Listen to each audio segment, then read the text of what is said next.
Hi you guys, if you want to learn how to make my easy and delicious breakfast sandwich, stay tuned. Alright, so the first thing we're going to do is cook our hash browns. You can find these in your local grocery store in the frozen section. I'm going to take 2 of these and pop them into my air fryer and cook them all the way through. For my meat of choice, I'm going to be using this country style pork sausage. And I'm just going to take a portion of that and mold it into a circle, if you will. I want to make sure that my patty is not too thick and also that the width of it kind of matches the bread that I'm going to be using for this breakfast sandwich. So speaking of bread, I'm going to go ahead and toast mine for a few seconds on my griddle here until they, get a little nice golden brown color on them. And I'm just going to take a napkin here and wipe off some of the crumbs that the bread left on the griddle. Now we're going to go ahead and start cooking our sausage. And of course, this takes, a few minutes on each side. You want to make sure that you are cooking that sausage all the way through. All right, after a few minutes, now it's time to flip to cook the other side. It's nice and golden brown. Once the sausage patty is pretty much all the way done, we're going to go ahead and start frying our egg. And I'm just seasoning mine with a little bit of salt, pepper, and some cayenne for a little kick. I don't like for my breakfast sandwich to have unmelted cheese or barely melted cheese. So I'm going to be melting my cheese on my sausage patty. I'm using some Colby Jack and I'm also using a slice of American cheese. Splash a little bit of water on there and use a lid so that cheese can melt nicely on that sausage patty.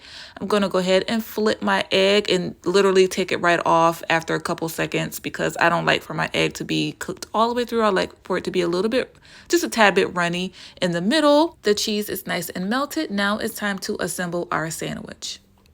So what makes this the ultimate breakfast sandwich? For me, a lightly toasted bun. I like for my bread to still be soft but have a little bit of texture to it, so lightly toasting it is perfect. For creaminess, instead of using a condiment, I love using avocado. It doesn't overpower or take away anything from the dish. It just adds an element of creaminess that I really love. And I'm going to season mine with a little Kinders and a little cayenne.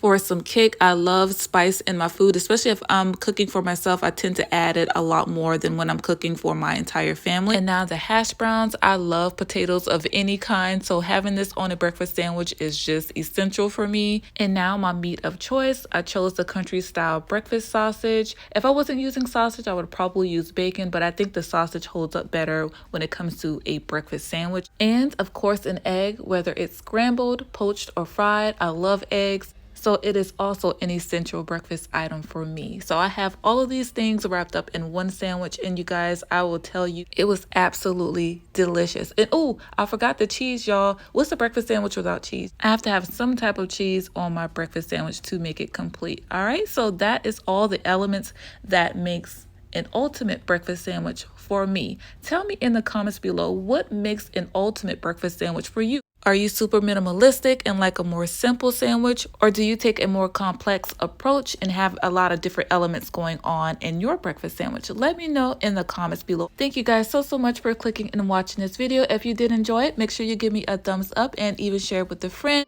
Check out my food playlist for other easy and delicious recipes. Once again, I love y'all and I will see y'all in the next one. Until then, bye.